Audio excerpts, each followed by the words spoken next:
Hello students, welcome back to my channel mind your exam.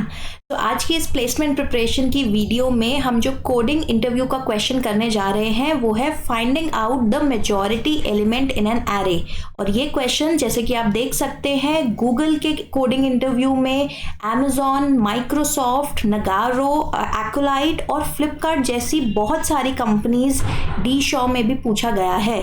तो अब इस majority element का क्या मतलब है, क्या क्या डिफरेंट अप्रोचेस हो सकती हैं, 3 अप्रोचेस हम देखेंगे इस पूरे वीडियो में और फिर लास्ट में उन तीनों अप्रोचेस की टाइम और स्पेस कॉम्प्लेक्सिटी को कंपेयर भी करेंगे और उसके साथ साथ लॉजिक, स्यूडोकोड और पाइथन में कोडिंग करके देखेंगे इन तीनों ही अप्रोचेस की। तो लास्ट तक हमारे वीडियो में बने रहिए ताकि आपको तीनों अप्रोचेस समझ आए, आप कंपैरिजन कर सके और अपना इंटरव्यू राउंड अगर ये क्वेश्चन पूछा जाता है तो अच्छे से कंप्लीट कर सके। तो सबसे पहले हमें एक एरे गिवन है और हमें फाइंड आउट करना है मेजॉरिटी एलिमेंट। अब मेजॉरिटी एलिमेंट कौन सा होता है? ऐसा कोई भी एरे का एलिमेंट जो कि n/2 से ज्यादा नंबर ऑफ टाइम्स अकर हो रहा हो। तो n/2 से ग्रेटर होना चाहिए, इक्वल भी नहीं। तो अगर n का क्या मतलब है? Number of elements in the array. तो यहाँ पे हमारे एरे का क्या साइज है? हमारे पास 5 एलिमेंट्स हैं, राइट? तो n की वैल्यू हमारी हो गई 5। n/2 की क्या वैल्यू आएगी? n/2 की हमारे पास वैल्यू आ जाएगी 2 अगर मैं सिर्फ इंटीजर वैल्यू देखूं। तो ऐसा एलिमेंट, एक या एक से ज्यादा एलिमेंट मेजॉरिटी एलिमेंट हो सकता है, लेकिन हमें एक ही फाइंड करना है, वो भी सफिशिएंट है। तो ऐसा एलिमेंट जो 2 से ज्यादा नंबर ऑफ टाइम्स यानी 3, 4, 5 3 या 3 से ज्यादा नंबर ऑफ टाइम्स अकर हो रहा है इस एरे में, वो होगा इस एरे का मेजॉरिटी एलिमेंट। तो यहाँ पे एरे को देखने से ही आपको पता लग रहा है कि जो वैल्यू 3 है वो 3 या 3 से ज्यादा बार अकर हो रही है, मतलब वो 3 बार अकर हो रही है और वो खुद वैल्यू भी 3 है। n/2 की हमारी वैल्यू थी 2, तो यहाँ पे जो 3 वैल्यू है वो सेटिस्फाई करती है मेजॉरिटी एलिमेंट की कंडीशन को।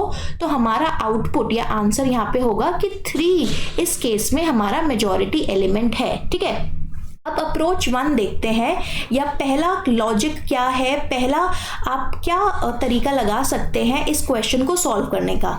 जैसे कि मैं हर बार आपको गाइड करती हूँ इन वीडियोस में, सबसे पहले इंटरव्यूअर को हमेशा एक बेसिक, एक नाइव और एक ब्रूट फोर्स अप्रोच आपको देनी है, ताकि जब उस ब्रूट फोर्स अप्रोच को इम्प्रूव करने को कहा जाए तो आपके पास और ऑप्शंस हों। अगर पहली ही बार में आप बेस्ट सॉल्यूशन दे देंगे तो या तो इंटरव्यूअर उससे नेक्स्ट लेवल क्वेश्चन पूछेगा या फिर आपको बोलेगा कि इसे भी और इंप्रूव करो, राइट? या फिर और क्या इंप्रूवमेंट हो सकती है, और कौन से डेटा स्ट्रक्चर यूज हो सकते हैं। तो इसकी जगह हम हमेशा ट्राई करते हैं कि इंटरव्यूअर को उसी डायरेक्शन में लेके जाए जहां हम कंफर्टेबल हो। तो ब्रूट फोर्स से अगर हम स्टार्ट करेंगे, नेक्स्ट ऑब्वियस क्वेश्चन आता है कि इसे इंप्रूव करो, कौन सा और डेटा स्ट्रक्चर यूज कर सकते हो, टाइम को कम करो, स्पेस को कम करो, राइट? पहला अप्रोच ब्रूट फोर्स अप्रोच जो कि डबल लूप अप्रोच है। बेसिक सा टेक्निक ये है कि एक एक करके आप एरे के एलिमेंट्स पे मूव करेंगे और हर बार हर एलिमेंट के लिए काउंट करेंगे कि वो कितनी बार उस एरे में आ रहा है। अगर वो काउंट ज्यादा हो जाता है n/2 से, तो उस केस में आप वहीं पे लूप को ब्रेक कर सकते हैं और आप प्रिंट कर सकते हैं कि ये जो आपका एरे है इसका मेजॉरिटी एलिमेंट है, जो भी करंट एलिमेंट जिसकी काउंट ग्रेटर आया है n/2 से। ठीक है, अब इस केस में कैसे वर्क करेंगे? सबसे पहले हम फॉर लूप लगाएंगे। एक फॉर में जो लूप वेरिएबल होगा i, वो कहाँ से शुरू होगा? First index of the array से, जो कि है 0, और कहाँ तक जाएगा? लास्ट इंडेक्स तक, जो कि है n-1 तक। ठीक है, तो हमने पहला एलिमेंट जो पिक किया है वो है इंडेक्स 0 पे, जो कि एलिमेंट है 1। फिर हम दूसरा लूप लगाएंगे इसी लूप के अंदर, क्योंकि हर i के लिए यानी हर एलिमेंट जो हम एरे से पिक करेंगे, हर बार हमें क्या करना है? पूरे एरे को फिर से ट्रेवर्स करना है। हर एक एक करके एलिमेंट को हम पिक कर रहे हैं i को यूज करते हुए, और फिर j को यूज करते हुए फिर से पूरे एरे को ट्रेवर्स करना है, यानी मूव करना है पूरे एरे पे 0 से लेके n-1 तक, और काउंट करना है कि कितनी बार एरे ऑफ i अकर हो रहा है। जो एलिमेंट ith पोजीशन पे है, यानी अगर आपके एरे का नाम ARR है तो एरे ऑफ ARR ऑफ आई कितने टाइम्स अकर हो रहा है।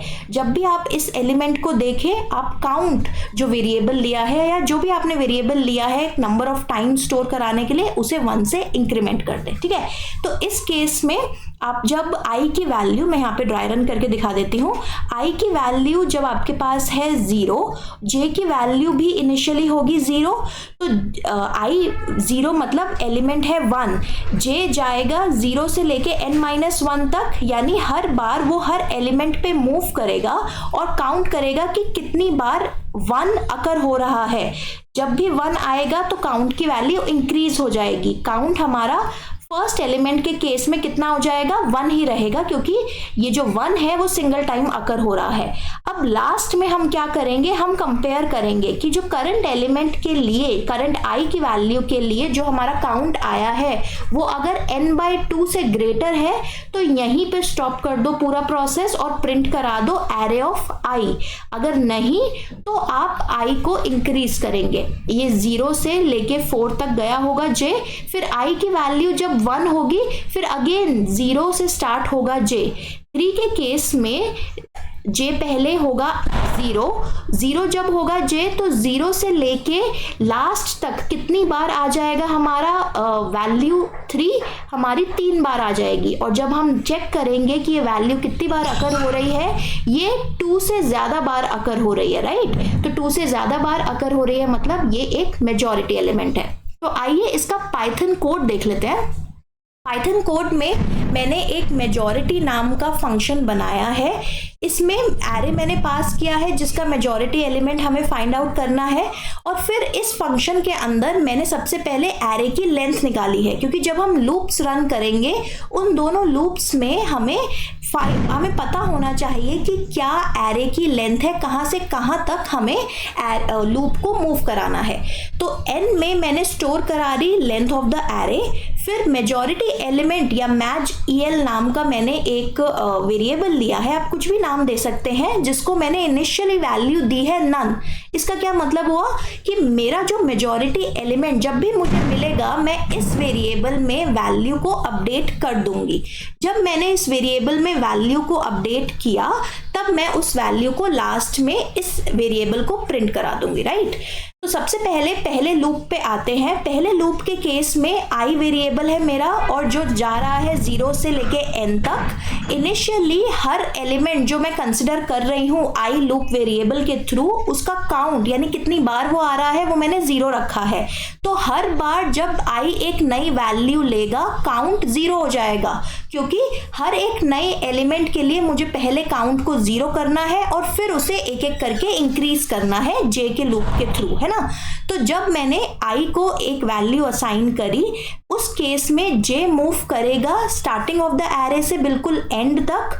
पूरे एरे में वो चेक करेगा कि करंट जो वैल्यू हम देख रहे हैं एरे में, यानी एरे ऑफ जे जो एलिमेंट है, क्या वो उस एलिमेंट के बराबर है जिसे हम अभी जिसका काउंट कर रहे हैं। जो करंट एलिमेंट जिसके नंबर ऑफ टाइम्स को काउंट कर रहे हैं, क्या करंट एलिमेंट जो जे पे पॉइंट कर रहा है या जो जे पे प्रेजेंट है वो उसके बराबर है या नहीं। अगर दोनों एलिमेंट्स, अगर मैं 1 को सर्च कर रही हूं और मुझे करंट पोजीशन पे भी 1 मिला है, दोनों बराबर हो गए, तो मैं जो भी 1 का काउंट है उसे 1 बढ़ा दूंगी, ठीक है। तो जब तक मुझे मैचिंग एलिमेंट्स मिल रहे हैं काउंट की वैल्यू 1 से बढ़ती जाएगी। अब जैसे ही ऐसा सिनेरियो आता है कि मेरा मैचिंग एलिमेंट नहीं मिला, यानी उस केस में काउंट इंक्रीज हम नहीं करेंगे। तो जब मेरा ये इनर लूप खत्म होगा, यानी एक पर्टिकुलर आई के लिए मैंने काउंट कर लिए कि वो कितनी बार पूरे एरे में कितनी बार अकर हो रहा है, तो उसके बाद मैं चेक करूंगी जो भी काउंट की वैल्यू आई है इस एलिमेंट के लिए क्या वो n/2 से बड़ी है। अगर बड़ी है हाँ, तो मैं मेजॉरिटी एलिमेंट नाम का वेरिएबल जो मैंने लिया था उसमें इस एरे एलिमेंट को, यानी आई पोजीशन पे जो एलिमेंट था जिसका काउंट n/2 से बड़ा आया है, उसे मेजॉरिटी एलिमेंट में असाइन कर दूंगी और इसे प्रिंट करा दूंगी। और यहाँ पे मैंने ब्रेक इसलिए लगाया है क्योंकि एक बार मुझे एक मेजॉरिटी एलिमेंट मिल गया, मेरा काम वहीं पे खत्म हो जाता है। तो मुझे लूप में आगे इस फॉर लूप में आगे जाने की ज़रूरत नहीं है। एक एलिमेंट मिलते ही मैं इस लूप से बाहर आऊंगी इस ब्रेक कीवर्ड की मदद से, ठीक है। फिर बाहर जब देखो ऐसा सिनेरियो, अगर मुझे मेजॉरिटी एलिमेंट मिल गया तो मैं इस लूप से बाहर आ जाऊंगी, है ना। उसके बाद ये कंडीशन चेक होगी कि क्या मेजॉरिटी एलिमेंट नन है। अगर मुझे मेजॉरिटी एलिमेंट मिला होगा तो उसकी वैल्यू नन से चेंज होके कुछ एरे ऑफ आई वैल्यू हो गई होगी, यानी एरे के किसी एलिमेंट की वैल्यू अब मेजॉरिटी एलिमेंट में आ गई होगी, क्योंकि मुझे एक मेजॉरिटी एलिमेंट मिल गया है। लेकिन अगर मुझे कोई मेजॉरिटी एलिमेंट नहीं मिला तो उस केस में मेजॉरिटी एलिमेंट की वैल्यू ओरिजिनल वैल्यू यानी नन ही रहेगी, और उस केस में मुझे क्या प्रिंट कराना है कि कोई भी मेजॉरिटी एलिमेंट नहीं है इस एरे में, नो मेजॉरिटी एलिमेंट फाउंड, ठीक है। तो ये 3 एरेज हैं जिन्हें मैंने कंसिडर किया है आपके रनिंग के लिए। आप इसमें देख सकते हैं कि ए एरे में जो 4 है वो 1 2 3 4 और 5 बार आ रहा है, और टोटल नंबर ऑफ एलिमेंट्स कितने हैं 5 6 7 8 9। तो n मेरा यहाँ पे है 9, n/2 मेरा यहाँ पे हो जाएगा 4। तो 4 या 4 से ज्यादा बार कौन सा एलिमेंट अकर कर रहा है, 4 ही खुद में अकर कर रहा है, तो इसलिए मेजॉरिटी एलिमेंट है मेरा 4। अब सेकंड वाले एरे को देखते हैं जो हमने एग्जाम्पल लिया था। इसका आउटपुट हमें पता ही है, इसका आउटपुट मेजॉरिटी एलिमेंट आएगा 3। और लास्ट एरे के केस में, इस केस में n की वैल्यू है 3, तो n/2 आ जाएगा 1। n/2 1 आने का क्या मतलब है, ऐसा एलिमेंट जो एक से ज्यादा बार एटलीस्ट आ रहा हो। उस ऐसा कोई भी एलिमेंट नहीं है इस एरे में, सारे ही एलिमेंट्स एक बार आ रहे हैं, तो यहाँ पे हमने प्रिंट करा दिया नो मेजॉरिटी एलिमेंट फाउंड। अब आते हैं सेकंड अप्रोच पे। सेकेंड अप्रोच हमारी क्या है, सेकेंड अप्रोच बेसिकली सॉर्टिंग को यूज करती है, क्योंकि सॉर्टिंग की मदद से हमें ये पता लग जाएगा कि सारे एलिमेंट्स जो रिपीट हो रहे हैं वो एक साथ लाई करते हैं, और एक साथ लाई करने के बाद हम डायरेक्टली हर एलिमेंट कितनी बार आ रहा है एक ही लूप यूज करके काउंट कर लेंगे, ठीक है। तो यहाँ पे हम नंबर ऑफ लूप डिक्रीज कर रहे हैं सॉर्टिंग की हेल्प से, और इससे हम ट्राई करेंगे कि हमारी टाइम कॉम्प्लेक्सिटी भी कम हो। तो जब मैंने सबसे पहले जो एरे है उसे सॉर्ट कर लिया, सॉर्टेड एरे मेरा क्या आएगा 1 2 3 3 3। अब मुझे क्या करना है, सॉर्टेड एरे पे एक लूप लगाना है। लूप में मैं क्या करूंगी, लूप कहां से कहां तक जाएगा, starting of the array index से लेके लास्ट इंडेक्स तक यानी n-1 तक, है ना। अब मुझे क्या करना है, मैं एक करंट एलिमेंट देखूंगी। करंट एलिमेंट को आप किसी भी टेम्परेरी वेरिएबल में स्टोर करा सकते हैं या फिर एरे ऑफ आई से स्टोर करा सकते हैं। तो करंट एलिमेंट है आपका 1। आपको ये चेक करना है कि क्या करंट एलिमेंट और इसका नेक्स्ट एलिमेंट मैचिंग है। अगर मैचिंग है तो इसका मतलब ये जो करंट एलिमेंट हम अभी तक देख रहे थे ये अब आगे और रिपीट हो रहा है अगर सेम एलिमेंट आता है। फॉर एग्जाम्पल अगर ये एरे कुछ ऐसा होता 1 1 2 3 3, ठीक है, तो इस केस में मेरा टेम्परेरी या पहला जहां पे पॉइंटर है वो है 1 पे। फिर मैं कंपेयर करती कि करंट मेरा जो पॉइंटर है टेम्प वाला और जो मैं इंडेक्स नेक्स्ट एलिमेंट का देख रही हूं, क्या ये दोनों एलिमेंट सेम है। हाँ ये दोनों सेम है, तो काउंट को इंक्रीज कर दो, काउंट को इंक्रीज कर दो, यानी ओरिजिनली जो 1 का काउंट था वो होगा 1। अब एक और मुझे 1 मिल गया है तो 1 से 1 बढ़ाकर मेरा काउंट हो जाएगा 2। फिर जब मैं क्या करूंगी, मैं ये वाला जो पॉइंटर था जो एरे पे मूव कर रहा था उसे नेक्स्ट एलिमेंट पे लेके आऊंगी। अब जब मैंने नेक्स्ट एलिमेंट पे लेके आई ये मैं पॉइंटर, तो उस केस में क्या होगा, मैं कंपेयर करूंगी कि जो मेरा करंट टेम्प वाला पॉइंट का मतलब टेम्प वेरिएबल जिस एलिमेंट पे पॉइंट कर रहा था, ये जो 1 था, ये वाला एलिमेंट और ये वाला एलिमेंट क्या मैच कर रहा है। अगर नहीं तो मैं काउंट को आगे नहीं बढ़ाऊंगी। इसका मतलब कि जो मेरे टेम्प में वेरिएबल है जो टेम्प में वैल्यू है 1, वो अब आगे और रिपीट नहीं हो रही, क्योंकि सॉर्टेड एरे है। तो हम ये श्योरली कह सकते हैं कि ये वैल्यू आगे रिपीट नहीं हो रही। ठीक है, मैं यहाँ पे थोड़ा सा इरेज कर देती हूँ ताकि आपको क्लैरिटी हो जाए। अब जब हमने देख लिया कि 1 दोबारा से रिपीट नहीं हो रहा, तो हमें क्या करना है, जितना भी 1 का अभी तक काउंट आया है हम चेक करेंगे क्या ये n/2 से बड़ा है। अगर हाँ तो मेजॉरिटी एलिमेंट है, लूप से ब्रेक कर दो। अगर नहीं तो टेम्प अब करंट उस पॉइंटर पे पॉइंट करेगा जहां पे हमें एक डिफरेंट एलिमेंट मिला था, क्योंकि अगर मैंने आई ये था या फिर टेम्प पहले यहां पॉइंट कर रहा था, टेम्प को 1 बढ़ा दिया तो टेम्प फिर से 1 पे आ जाएगा, है ना। तो मुझे टेम्प को 1 या 2 से नहीं बढ़ाना है, मुझे डायरेक्टली टेम्प वेरिएबल यानी अब जो नेक्स्ट एलिमेंट जिसको मैं काउंट करूंगी एरे में, उसे कैसे उसे चेंज करना है, उसे उस वैल्यू, उस इंडेक्स वैल्यू पे पॉइंट कराना है जहां पे मुझे एक डिफरेंट एलिमेंट मिला था। ठीक है, तो टेम्प मेरा यहाँ पॉइंट कर रहा है। ये जो दूसरा पॉइंट है जो मैं लूप पे मूव करा रही हूँ, अगर मैं इसे जे लेती हूँ तो मैं चेक करूंगी कि करंट टेम्प में वैल्यू है 2। अब जे को इंक्रीज करो, क्या जे जो अब यहाँ पे पॉइंट कर रहा है दैट इज 3 पे पॉइंट कर रहा है, क्या जे पे जो वैल्यू है और जो टेम्प पे वैल्यू है वो दोनों सेम है? नहीं। तो क्या होगा, इनिशियली जब मेरा टेम्प में 2 वैल्यू थी तो टेम्प का क्या काउंट हुआ था 1, क्योंकि 2 एक ही बार आ रहा है।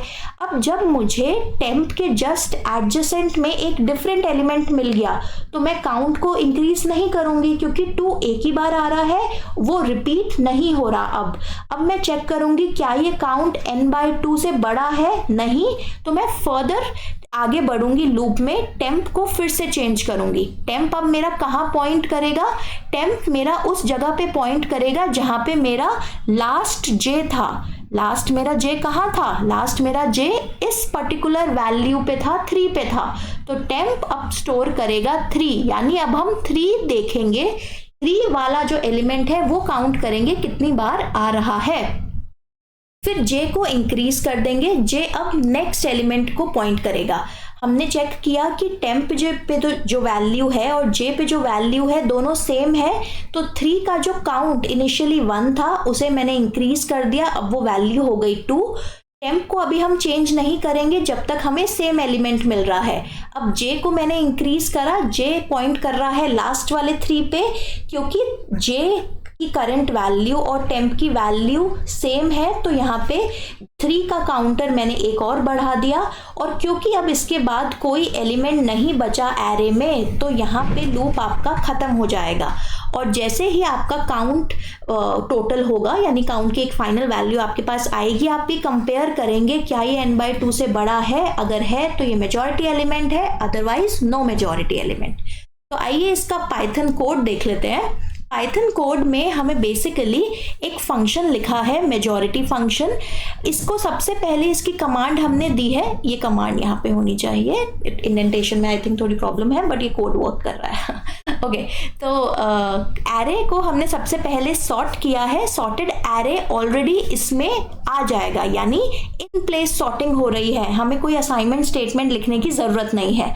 फिर हमने क्या किया, हमने एक मल्टीपल असाइनमेंट क्वेश्चन लिखा है, मल्टीपल असाइनमेंट स्टेटमेंट लिखा है। इसका क्या मतलब है कि n को कौन सी वैल्यू असाइन हो जाएगी, length of the array. Majority element को इनिशियली हम कौन सी वैल्यू दे रहे हैं, नन, क्योंकि अभी तक कोई हमें मेजॉरिटी एलिमेंट नहीं मिला है।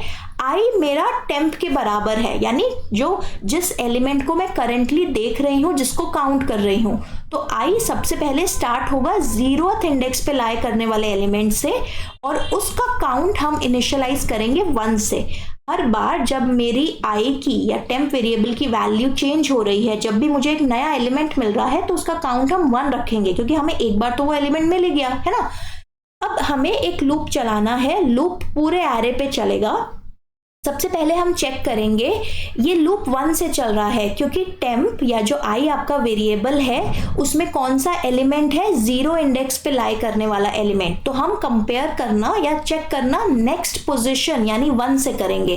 तो हमने चेक किया कि जो भी अभी हम करंट वैल्यू देख रहे हैं जे वाले लूप में, वो वैल्यू क्या आई वाली इंडेक्स वैल्यू के बराबर है, यानी आई इंडेक्स पे जो हम करंट एलिमेंट कंसिडर कर रहे हैं, जिसे काउंट कर रहे हैं, क्या वही एलिमेंट एरे ऑफ जे पे भी प्रेजेंट है।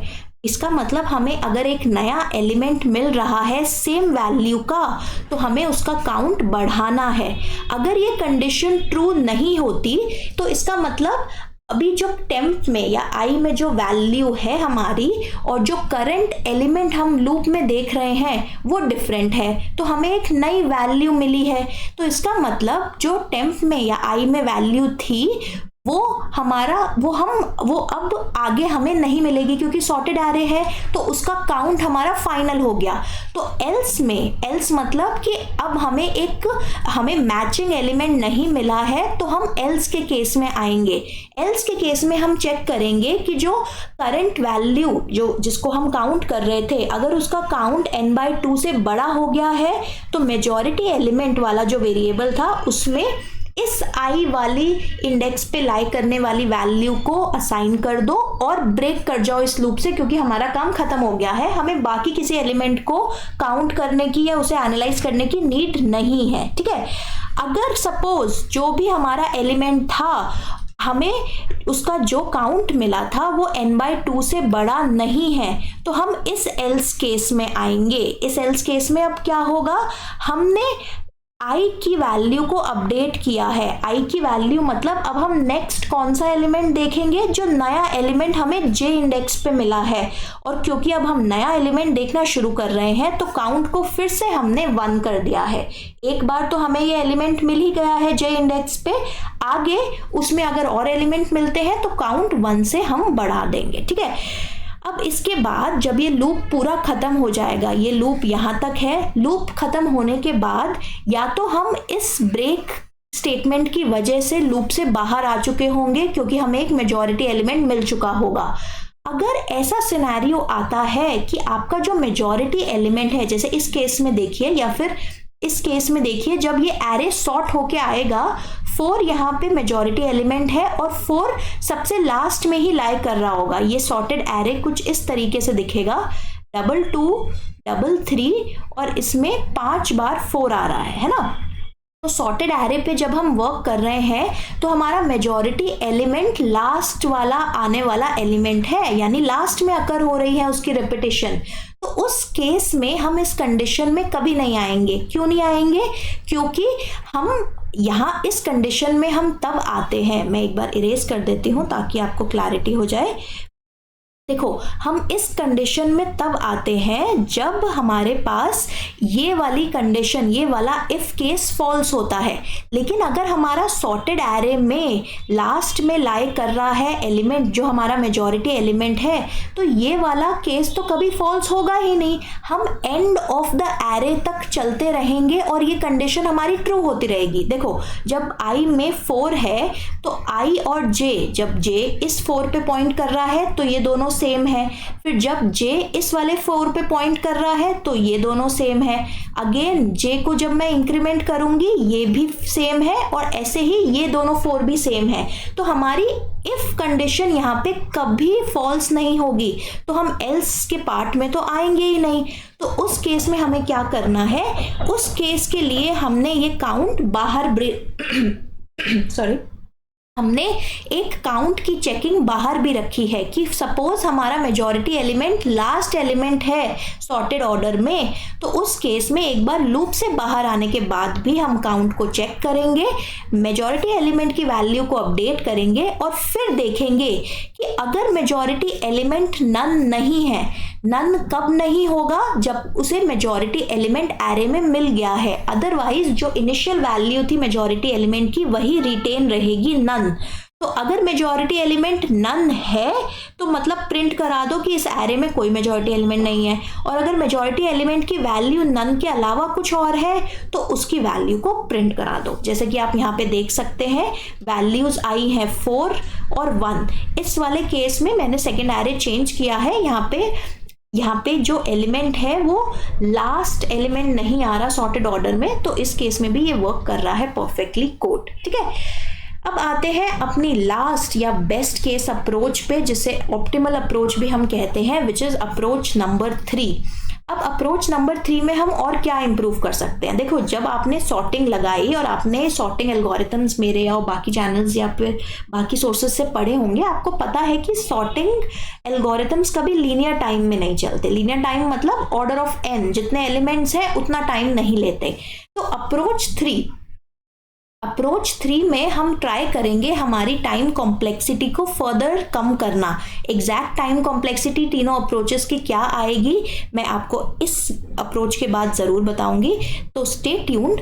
लास्ट अप्रोच देखते हैं, थर्ड अप्रोच। इसमें हम एक हैश टेबल का यूज़ करेंगे। हैश टेबल क्या होती है, मैं फटाफट से रिकैप दे देती हूँ। हैश टेबल बेसिकली की वैल्यू पेयर्स होते हैं।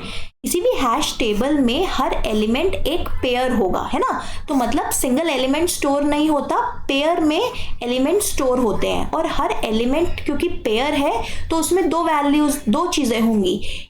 पहले जो एलिमेंट का पार्ट होता है उसे हम कहते हैं की, और दूसरा जो पार्ट होता है उसे हम कहते हैं वैल्यू। तो हैश टेबल बेसिकली आप डिक्शनरी के फॉर्म में भी पाइथन में क्रिएट कर सकते हो। डिक्शनरी में भी की वैल्यू पेयर्स होते हैं। अब हैश टेबल से हम क्या करेंगे, हम बेसिकली कीज में स्टोर करेंगे जो भी यूनिक एलिमेंट्स हैं हमारे एरे में। तो की हमारी क्या क्या हो जाएंगी इस पर्टिकुलर एरे के लिए, 1, 3 और 2। और हर की कॉरस्पॉन्डिंग वैल्यू में मैं उस की का काउंट या कितनी बार वो एरे में आ रहा है वो स्टोर करूंगी। अब काउंट 1 कितनी बार आ रहा है, 1 बार, 3 कितनी बार आ रहा है, 3 बार, और 2 कितनी बार आ रहा है, 1 बार। ठीक है, तो अब हमने कीज स्टोर कर ली और वैल्यू स्टोर कर ली। तो एक पेयर मेरा होगा 1 1, दूसरा पेयर होगा मेरा 3 3 और तीसरा पेयर मेरा होगा 2 1 मेरी डिक्शनरी में या हैश टेबल में, है ना। अब मुझे क्या करना है, मुझे चेक करना है, एक एक करके कीज को पिक करना है और चेक करना है क्या उनका काउंट या फिर उनका जो वैल्यू है n/2 से बड़ी है या नहीं, क्योंकि ये वैल्यू बता रही है कि कितने नंबर ऑफ टाइम्स ये जो इसके सामने की प्रेजेंट है ये अपीयर हो रही है एरे में।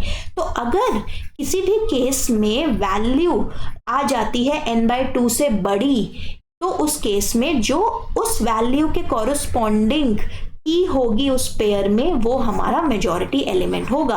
अब इस केस में कैसे रिड्यूस हो रहा है टाइम, हम एक ही बार लूप पे मूव करेंगे और हर बार जब कोई नया एलिमेंट हम देखेंगे उसकी वैल्यू को इंक्रीज कर देंगे हैश टेबल में। तो हमें एक ही लूप की ज़रूरत है यहाँ पे और कोई सॉर्टिंग भी नहीं चाहिए। तो आइए देखते हैं इस अप्रोच का पाइथन कोड आप कैसे लिखोगे। जो भी मैंने यहाँ पे फंक्शन डिफाइन करा है वो डेफिनेटली जिस एरे का आपको मेजॉरिटी एलिमेंट फाइंड आउट करना है वो एरे आप उसे आर्ग्यूमेंट की तरह पास करोगे। उसके बाद लेंथ ऑफ द एरे आपको निकालनी पड़ेगी क्योंकि आपको पूरे एरे पे ट्रेवर्स करना है। फिर यहाँ पे मैंने एक डिक्शनरी डिफाइन करी है जिसका नाम मैंने हैश टेबल दिया है। अब सबसे पहले ये एक एम्प्टी डिक्शनरी है, तो एम्प्टी डिक्शनरी मतलब इसमें कुछ नहीं है, तो मुझे काउंट करने से पहले इसमें एलिमेंट्स असाइन करने हैं। और एलिमेंट्स क्या होंगे, एलिमेंट की वैल्यू पेयर होंगे, यानी एक पेयर यहाँ पे आएगा, फिर दूसरा पेयर कुछ होगा इस डिक्शनरी में, फिर तीसरा पेयर कुछ होगा एंड सो ऑन। जितने भी यूनिक एलिमेंट्स हैं उतने पेयर्स होंगे इस डिक्शनरी या हैश टेबल में। अब यहाँ पे मैंने एक वेरिएबल लिखा है फाउंड वो बताएगा हमें कि हमें मेजॉरिटी एलिमेंट मिला है या नहीं। लास्ट में हम यहाँ पे चेक कर रहे हैं, अगर आप यहाँ पे देखो, अगर फाउंड की वैल्यू हमारी 0 ही है जो मेरी इनिशियल वैल्यू थी, तो इसका मतलब कि हमें मेजॉरिटी एलिमेंट नहीं मिला है और उस केस में हम नो मेजॉरिटी एलिमेंट प्रिंट कराएंगे। अगर किसी भी इंटरनल सिनेरियो में यानी कहीं भी किसी भी आइट्रेशन में हमें मेजॉरिटी एलिमेंट मिल जाता है तो उस केस में हम फाउंड को 0 से चेंज करके 1 कर देंगे और वहाँ पे हमें हेल्प होगी। जब हम इस लूप से बाहर आएंगे तो फाउंड की वैल्यू नॉन ज़ीरो होगी, तो यहाँ पे हमें इस स्टेटमेंट को प्रिंट कराने की नीड नहीं होगी। ठीक है, अब देखते हैं सबसे पहले हम हैश टेबल या डिक्शनरी को कैसे इनिशियलाइज करेंगे या उसमें कैसे वैल्यूज फिल करेंगे। जो हमारा एरे है उसमें हम मूव करेंगे 0 इंडेक्स से लेके n-1 तक। हर बार हम एरे का जो करंट एलिमेंट है उसको एक वेरिएबल, की वेरिएबल मैंने दिया है, उसमें असाइन कर देंगे। अब हो सकता है ये एलिमेंट हम पहली बार देख रहे हो एरे में, या ये रिपीटेड भी हो सकता है। तो हमें कैसे पता चलेगा?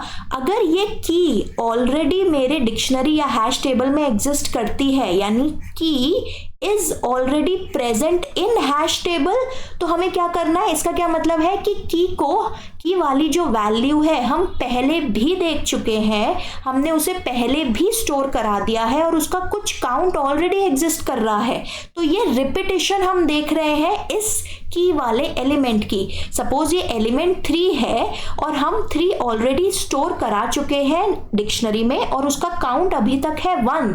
तो अगर हम ऑलरेडी स्टोर करा चुके हैं और 3 वैल्यू एग्जिस्ट करती है डिक्शनरी में, तो हमें दोबारा एक नया पेयर नहीं बनाना 3 से स्टार्ट होते हुए, रादर जो 3 के कॉरस्पॉन्डिंग उसका काउंट है उसे इंक्रीज करना है। तो यहाँ पे हैश टेबल में की के कॉरस्पॉन्डिंग जो भी उसकी वैल्यू है, यानी जो भी काउंट स्टोर किया है, उसे हम एक इंक्रीज कर देंगे। और अगर सपोज की एग्जिस्ट नहीं करती हमारी डिक्शनरी या हैश टेबल में, की एग्जिस्ट नहीं करती मतलब हम सबसे पहली बार देख रहे हैं इस नए एलिमेंट को, तो हमें क्या करना है? हमें हैश टेबल में एक नया पेयर बनाना है और उसका काउंट रखना है 1, यानी हमने पहली बार इस पर्टिकुलर की को देखा है।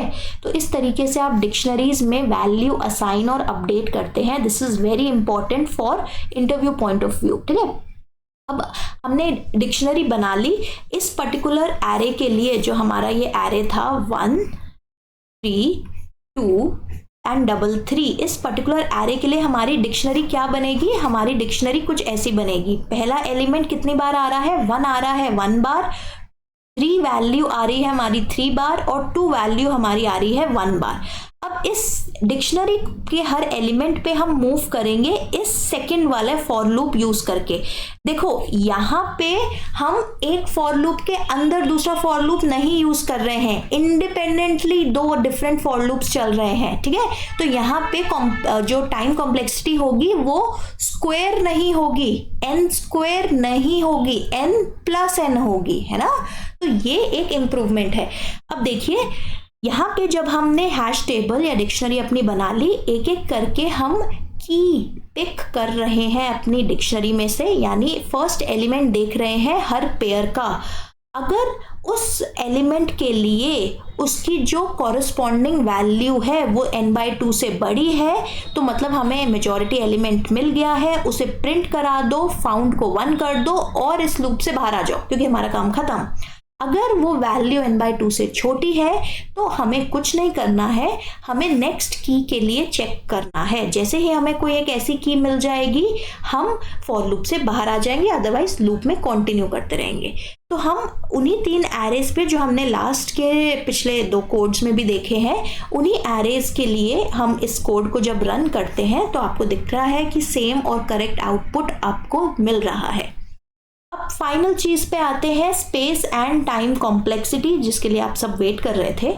तो टाइम कॉम्प्लेक्सिटी अप्रोच 1 सबको आपको पता है ब्रूट फोर्स अप्रोच थी, जिसमें एक लूप के अंदर दूसरा लूप रन किया था हमने, यानी अगर आउटर लूप n टाइम्स चलेगा तो उसके इनर वाला लूप भी n टाइम्स ही चलेगा, तो इसकी टाइम कॉम्प्लेक्सिटी अप्रोक्सीमेटली हो जाती है n²।